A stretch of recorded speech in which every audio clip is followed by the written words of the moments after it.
Nunca achei que um Natal seria o dia em que eu perderia minha família, e ao mesmo tempo me encontraria. Na frente de todos, meus pais deram um carro zero para o noivo da minha irmã, enquanto me entregaram uma simples cesta de Natal. E não foi só isso. Meu próprio pai disse, sem baixar a voz, cada um recebe o que merece. Minha irmã ainda completou, sorrindo, que aquilo era mais do que eu merecia.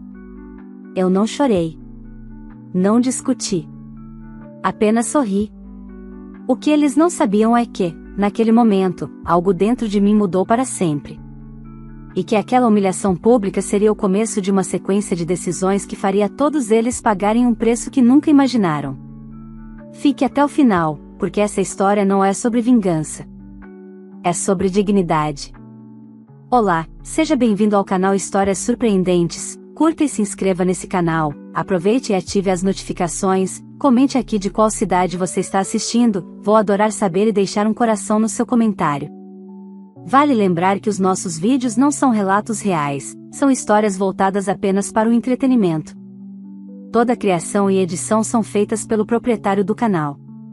Nunca fui a filha problema. Nunca fui rebelde, ingrata ou irresponsável.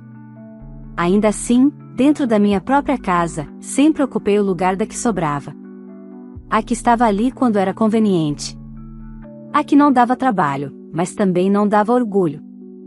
Cresci entendendo cedo demais que amor, naquela família, não era distribuído de forma igual, era investido onde parecia render mais. Minha irmã, Larissa, sempre foi o oposto de mim.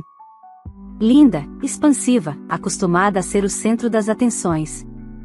Meus pais falavam dela como se fosse um projeto em andamento, algo precioso que precisava ser protegido, financiado e exibido. Eu era apenas, eu. A filha que se virava, que entendia, que não precisava de tanto. Mesmo depois de adulta, trabalhando, pagando minhas contas, nunca deixei de sentir que precisava merecer cada migalha de reconhecimento. Ainda assim, continuei indo aos almoços de domingo, aos aniversários, aos natais. Parte de mim ainda insistia em acreditar que, em algum momento, as coisas mudariam.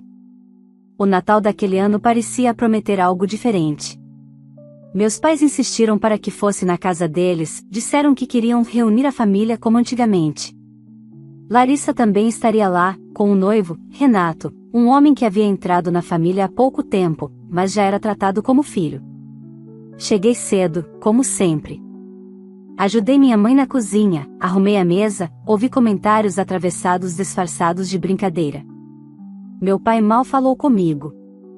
Larissa chegou mais tarde, vestida como se fosse a estrela da noite, e Renato veio logo atrás, sorrindo, confiante, ocupando um espaço que eu jamais consegui ocupar naquela casa. A troca de presentes aconteceu depois da ceia. Risadas, celulares apontados, taças erguidas. Quando meus pais pediram que todos fossem até a garagem, eu estranhei. Foi então que vi o carro. Um carro novo, ainda com um laço vermelho no capô, brilhando sob a luz branca. Meu pai entregou a chave a Renato com orgulho nos olhos. É um presente nosso, ele disse. Para ajudar vocês a começarem a vida. Todos aplaudiram.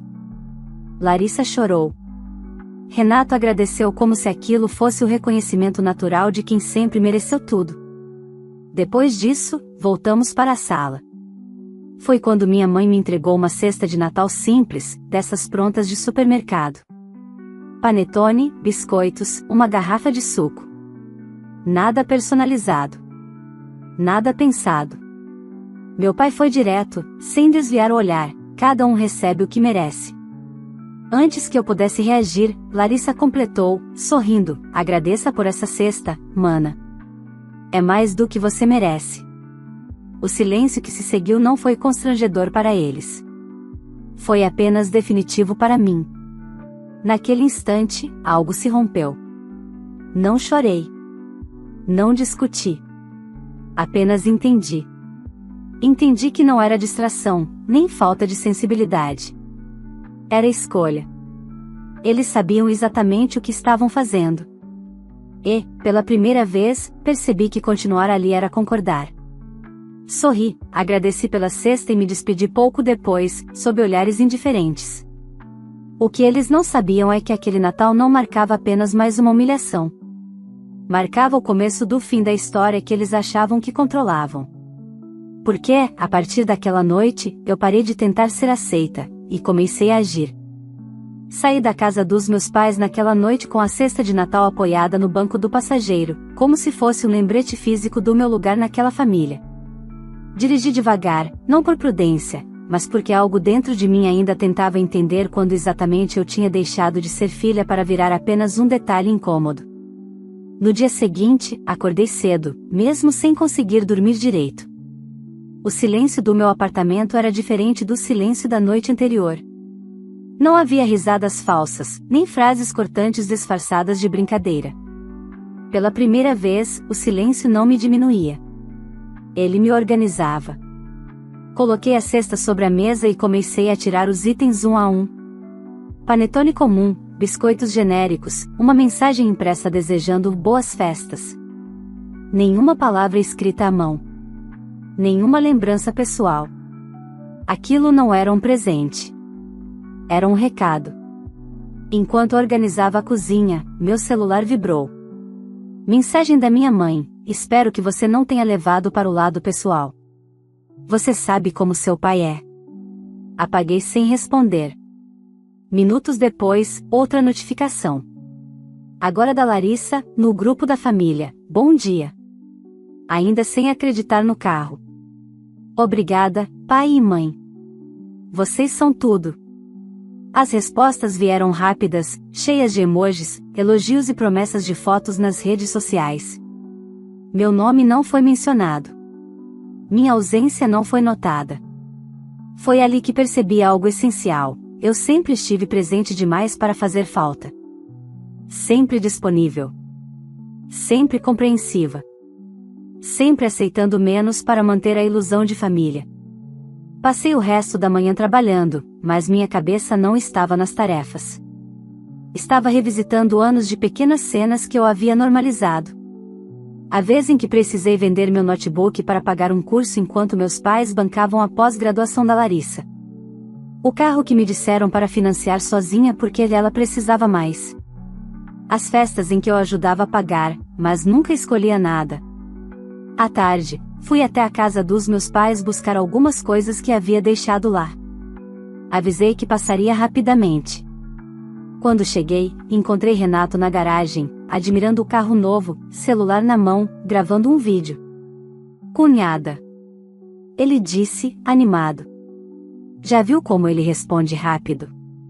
Isso aqui é outro nível. Concordei com a cabeça. Ele continuou falando, sem perceber que eu mal escutava. Comentou sobre viagens, status, oportunidades. Em nenhum momento perguntou como eu estava. Dentro de casa, minha mãe parecia nervosa. Arrumava coisas que já estavam arrumadas. Meu pai mal levantou os olhos quando entrei. Vim pegar minhas coisas, falei, calma. Algumas roupas e documentos. Minha mãe suspirou. Você está exagerando. Foi só um presente, não uma declaração de guerra.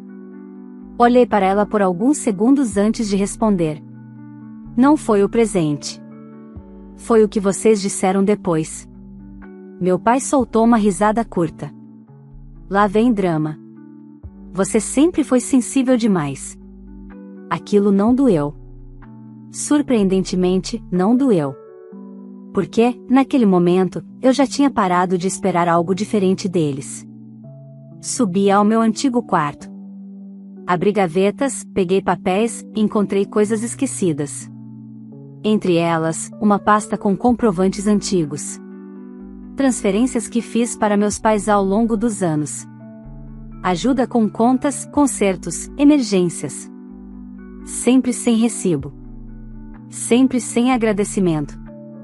Desci com a pasta na mão. Meu pai franziu a testa. O que é isso? Nada, respondi. Só coisas minhas. Ele deu de ombros. Para ele, eu sempre fui nada. Antes de sair, Larissa apareceu na sala, radiante. Mana, não vai dizer nada? Perguntou, apontando para o carro pela janela. Achei que você ficaria feliz pela gente. Sorri. Um sorriso calmo, diferente de todos os outros que já dei naquela casa. Fico, sim. Cada um colhe o que planta. Ela franziu a testa, como se algo naquela frase tivesse soado estranho. E soou. Porque, pela primeira vez, eu não estava falando como filha. Estava falando como alguém que tinha parado de aceitar migalhas, e começado a lembrar exatamente tudo o que tinha dado. Nos dias que se seguiram ao Natal, algo curioso aconteceu, ninguém me procurou. Nenhuma ligação do meu pai, nenhuma mensagem da minha mãe perguntando se eu estava bem, nenhum pedido de desculpa disfarçado.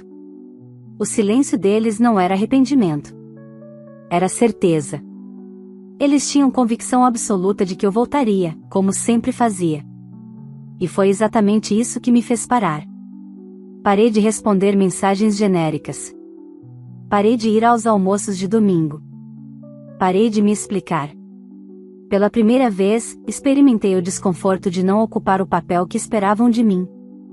E, pelo jeito, isso incomodou mais do que qualquer discussão. 2 semanas depois, recebi a ligação do meu pai. Você sumiu, e ele disse, sem cumprimento. Sua mãe está preocupada. Quase ri. Eu estou trabalhando, pai. Minha vida não gira em torno da casa de vocês. Houve uma pausa do outro lado. Não começa. Estamos passando por um momento delicado. Estamos. Nunca vocês. Ele explicou, sem entrar em detalhes, que algumas coisas tinham apertado financeiramente. O carro novo do Renato, segundo ele, tinha sido um investimento necessário, mas havia causado ajustes. Ajustes que, curiosamente, sempre sobravam para mim. A gente precisava que você desse uma força, concluiu. Só até as coisas se organizarem. Fechei os olhos por um instante. A cena era antiga demais para ser coincidência. Não vai dar, respondi. Este mês não. O silêncio do meu pai foi pesado. Como assim, não vai dar? Exatamente isso. Não vai dar. Ele bufou. Engraçado, quando é para ajudar você nunca tem problema. Agora, quando a família precisa. Interrompi. Quando a família precisa, vocês chamam a mim. Quando a família comemora, me esquecem. Ele não respondeu. Apenas desligou. Naquela noite, Larissa me mandou mensagem. Você podia ser menos egoísta. O Renato está se adaptando, o carro tem custos, e você sabe que nossos pais não estão nadando em dinheiro. Demorei para responder. Não porque não tinha o que dizer, mas porque, pela primeira vez, escolhi não reagir no impulso. Curioso você falar em egoísmo, escrevi. Nunca vi você se preocupar com o que eu posso ou não pagar. Ela visualizou e não respondeu. Foi então que percebi algo que sempre esteve diante dos meus olhos: eu era o amortecedor. A pessoa que absorvia impactos financeiros, emocionais e práticos para que eles não precisassem lidar com as próprias escolhas. Enquanto eu existisse nesse papel, nada mudaria. Na semana seguinte, recebi um e-mail do banco. Um alerta simples, quase automático. Um débito havia sido autorizado na minha conta, referente a uma transferência para meus pais. Um valor alto. Alto demais. Meu coração disparou. Entrei no aplicativo imediatamente. A transferência tinha sido feita usando uma autorização antiga, da época em que eu havia permitido que meu pai resolvesse uma pendência para mim. Nunca revoguei. Nunca imaginei que usariam sem me avisar. Não liguei. Fui direto à agência. Lá, sentei diante do gerente e pedi o histórico completo de movimentações vinculadas àquela autorização. O que vi fez meu estômago revirar. Não era a primeira vez. Havia pequenas retiradas, espaçadas, sempre justificáveis isoladamente. Um conserto. Uma conta atrasada. Um empréstimo rápido. Somadas, eram anos de uso silencioso. Saí da agência com cópias impressas e uma sensação estranha, não era raiva. Era clareza. Naquela mesma noite, meu pai ligou novamente. Precisamos conversar, disse, tenso. Você foi ao banco? Respirei fundo. Fui. E agora sei exatamente quanto cada um recebe. Ele tentou justificar. Disse que era temporário.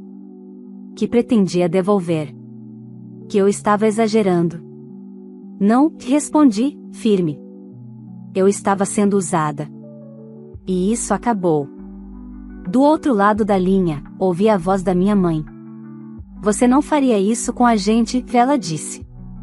Somos seus pais. Fechei os olhos. Justamente por isso vocês nunca deveriam ter feito comigo.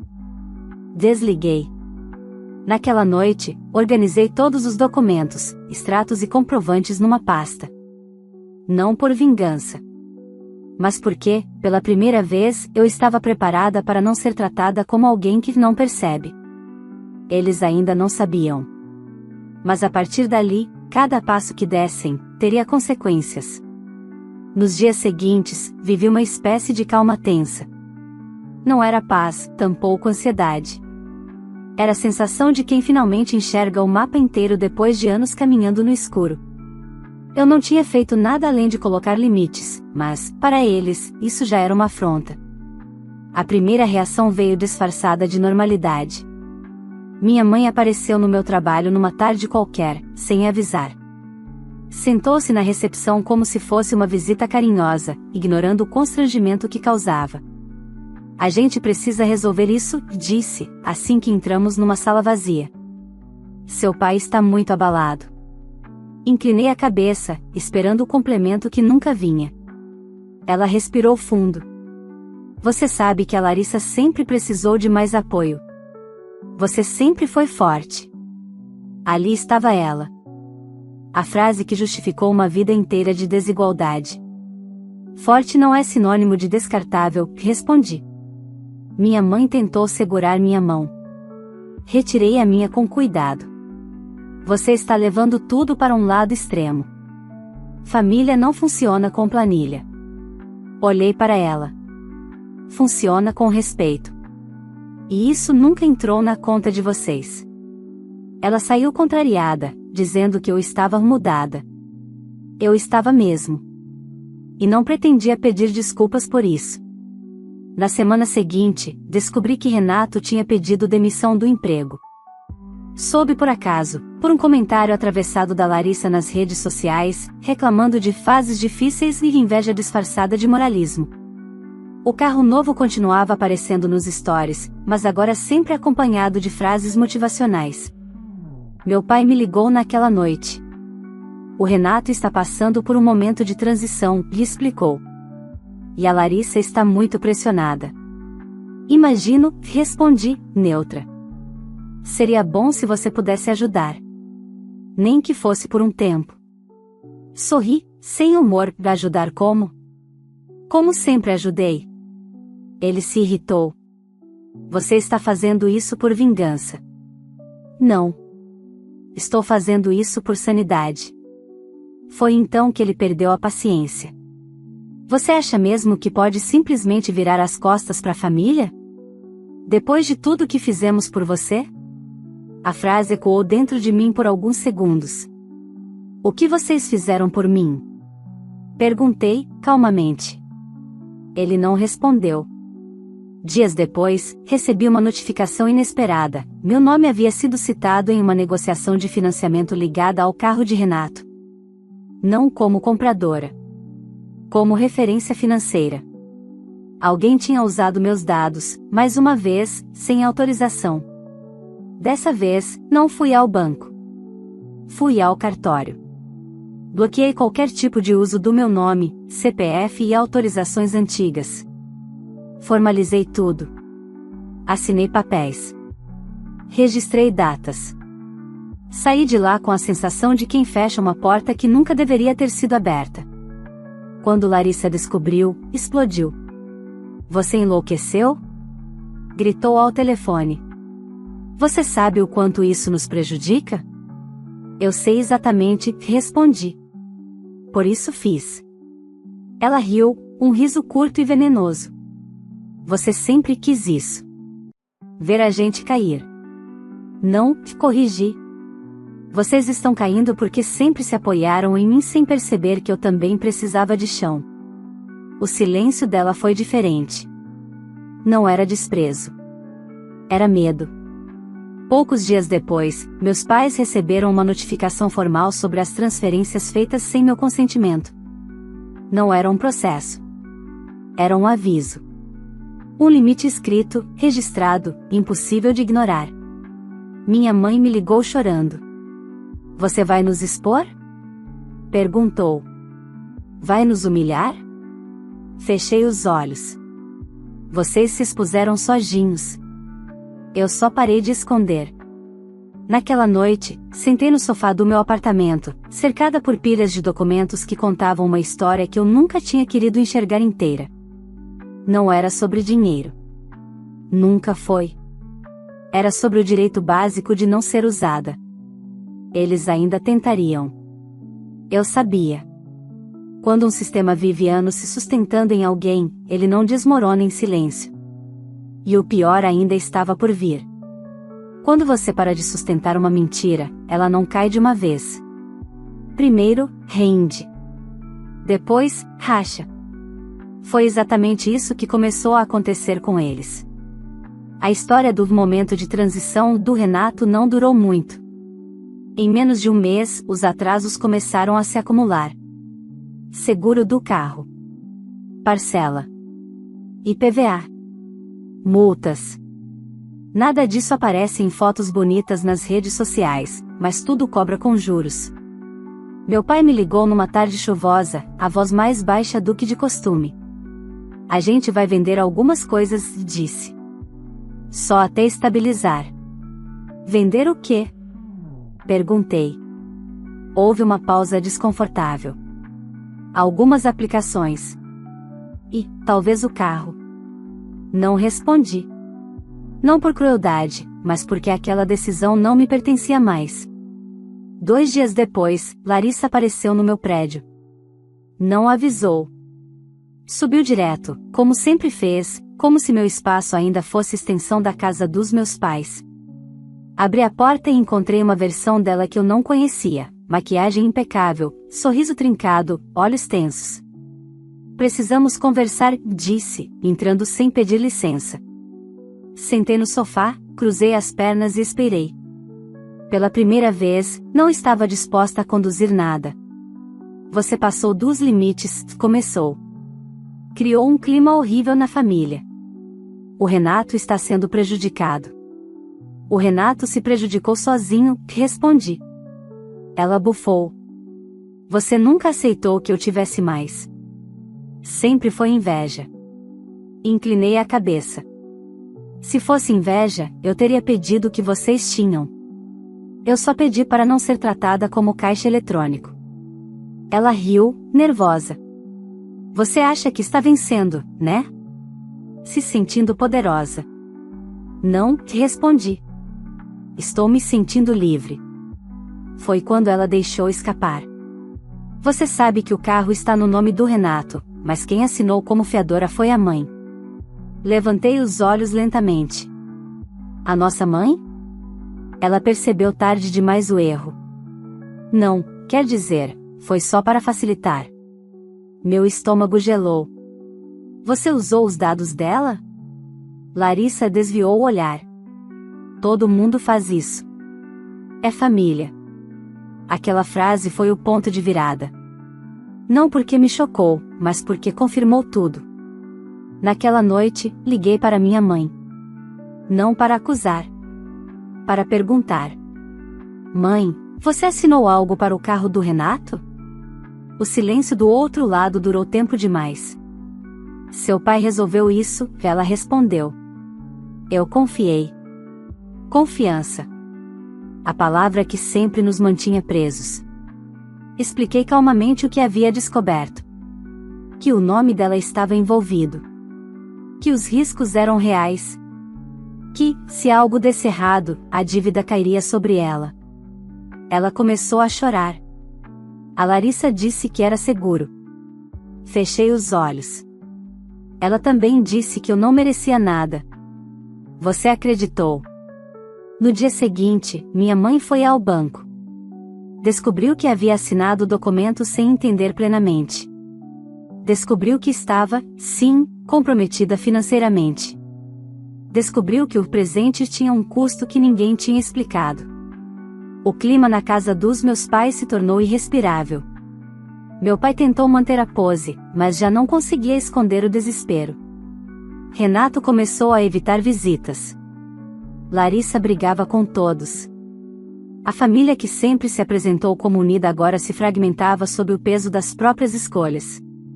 Recebi uma última ligação do meu pai naquela semana. Se você tivesse avisado antes. Interrompi. Eu avisei a vida inteira. Vocês só não escutaram. Ele suspirou.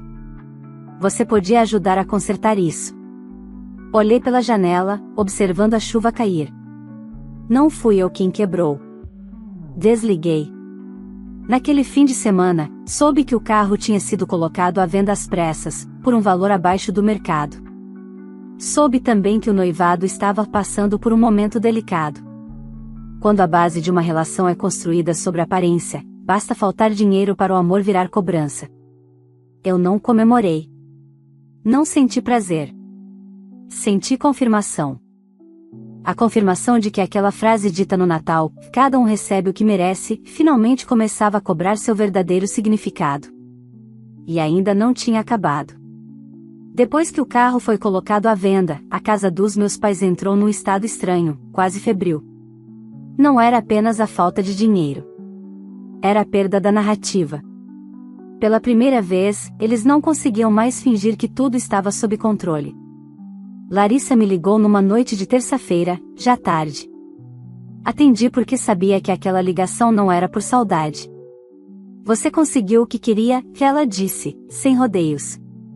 Está satisfeita agora? A voz dela estava diferente. Não era raiva. Era desgaste. Eu não quis nada disso, respondi. Eu só parei de impedir que a verdade aparecesse. Ela soltou uma risada amarga. Você sempre foi assim. Se achando melhor que todo mundo. Não, corrigi. Eu sempre fui a única que pagava o preço das escolhas de vocês. Ela respirou fundo, como se estivesse segurando algo há dias. O Renato quer ir embora. Não respondi de imediato. Ele disse que não se meteu nessa confusão para começar a vida devendo, continuou. Que não é o que ele imaginava. Imagino, falei. Ele está dizendo que a culpa é sua. Sorri, sozinha no sofá. Claro que está. O silêncio que se seguiu foi pesado. Você podia ajudar, ela insistiu, pela última vez. Se falasse com ele. Se explicasse que foi um mal-entendido. Larissa disse, com calma. Pela primeira vez, isso não é sobre mim. Ela desligou. 2 dias depois, fui chamada ao banco novamente. Desta vez, não por causa de movimentações suspeitas, mas porque meu nome havia sido citado numa tentativa de renegociação de dívida. Meu pai tentará, mais uma vez, usar meu histórico financeiro como argumento. O gerente foi claro, não há mais vínculo, mas seu nome foi mencionado como possível apoio futuro. Concordei. Não autorizo. Assinei mais um documento. Saí da agência com a sensação de estar apagando rastros de uma vida que nunca foi realmente minha. Naquela semana, minha mãe apareceu no meu apartamento. Desta vez, pediu para entrar. Estava abatida, sem maquiagem, sem a postura rígida de sempre. Eu não sabia, disse, sentando-se à mesa. Eu confiei demais. Observei aquela mulher que sempre justificou tudo em nome da harmonia. Confiança sem responsabilidade vira abandono, respondi. Ela chorou. Seu pai está perdido. A Larissa, eu não reconheço mais. Eu reconheço, falei, com firmeza. Ela sempre foi assim. Vocês só escolheram não ver. Minha mãe levantou os olhos. Você não vai nos ajudar? A pergunta ficou no ar, pesada como chumbo. Ajudar seria voltar ao lugar que vocês me colocaram, respondi. E eu não volto. Ela saiu sem discutir. Talvez, pela primeira vez, tivesse entendido que não havia mais negociação possível. Pouco depois, soube que Renato tinha deixado a casa dos meus pais. O noivado foi oficialmente adiado. Na prática, encerrado. Sem festa. Sem anúncio bonito. Sem aplausos. Larissa tentou manter as aparências, mas já não havia plateia. Amigos se afastaram. Convites diminuíram. O brilho que sempre a protegeu começou a falhar. Meu pai me ligou uma última vez naquele mês. Você venceu? Disse, amargo. Respirei fundo. Isso não é uma competição. Então o que é? Olhei ao redor do meu apartamento. Silencioso. Simples. Meu. É o fim de uma mentira. Desliguei. Naquela noite, organizei a última caixa com coisas antigas da casa dos meus pais que ainda estavam comigo. Fotos, cartas, objetos que eu havia guardado tentando preservar uma história que só existia para mim. Fechei a caixa. Não por ódio. Por encerramento. Eles ainda tentariam se reorganizar. Larissa ainda tentaria culpar alguém. Meus pais ainda tentariam explicar o inexplicável. Mas nada disso me pertencia mais. Faltava apenas um último encontro. Uma última decisão. E, finalmente, o ponto final que eu nunca tive coragem de colocar. O último encontro não aconteceu por acaso. Meu pai insistiu. Disse que precisava encerrar as coisas como adultos. Marcou num café perto da antiga casa deles, território neutro, como se isso pudesse suavizar anos de escolhas. Cheguei no horário. Eles já estavam sentados. Meus pais lado a lado, Larissa um pouco afastada, braços cruzados, o rosto cansado. Renato não estava mais ali. Aquela ausência dizia mais do que qualquer explicação. Sentamos em silêncio por alguns segundos. Ninguém sabia por onde começar. Pela primeira vez, não era eu quem precisava preencher o vazio. A gente errou, minha mãe disse, por fim. Talvez não da forma que você vê, mas erramos. Meu pai pigarreou. Não foi nossa intenção te machucar. Olhei para ele com calma.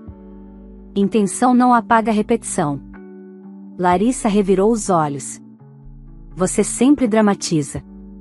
Sorri. Um sorriso curto. E você sempre diminui. É por isso que estamos aqui. Meu pai suspirou. O que você quer, afinal? A pergunta era sincera. E tardia. Eu não quero nada de vocês, respondi. Nem dinheiro, nem explicação, nem pedido de desculpas ensaiado. Minha mãe arregalou os olhos. Então por que aceitou vir? Pensei por um instante. Para dizer, olhando nos olhos, que eu não vou mais participar dessa dinâmica. Que não vou mais ocupar o lugar da filha que compensa, que cede, que paga. E que isso não é um castigo. É uma escolha. Meu pai se inclinou para frente. Você está nos abandonando? A palavra caiu pesada sobre a mesa. Não, respondi. Eu estou saindo de onde nunca fui cuidada. Larissa riu, nervosa. Olha como ela fala, como se fosse vítima de alguma coisa. Inclinei-me também. Você recebeu um carro. Eu recebi uma cesta e uma frase dizendo que era mais do que eu merecia. Isso não é percepção. É fato. Ela abriu a boca para responder, mas minha mãe a interrompeu. Chega, Larissa. Foi a primeira vez que ouvi minha mãe dizer isso. Tarde demais. Levantei-me devagar. Eu vim para encerrar. Não para negociar. Meu pai perguntou, com a voz falhando, e se um dia a gente mudar? Pensei antes de responder. Mudanças verdadeiras não exigem plateia. Se acontecerem, serão para vocês. Não para me convencer. Peguei minha bolsa. Desejo que encontrem o equilíbrio que sempre buscaram nos outros. Mas eu não estarei mais disponível para sustentar isso. Minha mãe começou a chorar. Não a abracei. Não por frieza. Mas porque consolo, sem mudança, vira mais uma forma de manter tudo igual. Saí do café sem olhar para trás. Naquela noite, em casa, sentei no chão da sala com uma caixa vazia. Não havia mais nada para guardar. Nenhum documento, nenhuma lembrança pendente. Apenas espaço. Meses se passaram. Soube, por terceiros, que meus pais venderam a casa e reduziram drasticamente o padrão de vida. Que Larissa voltou a morar com eles, agora sem noivo, sem planos grandiosos, sem plateia. Soube que ela dizia que eu me afastei por orgulho. Talvez. Mas orgulho, descobri, é diferente de dignidade. Hoje, minha vida é simples. Organizada. Minha. Construí relações em que não preciso provar valor, apenas existir.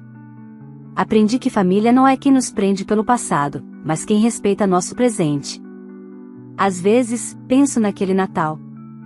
Na cesta. Na frase dita em voz alta. E agradeço. Agradeço porque foi ali que parei de esperar amor onde só havia conveniência.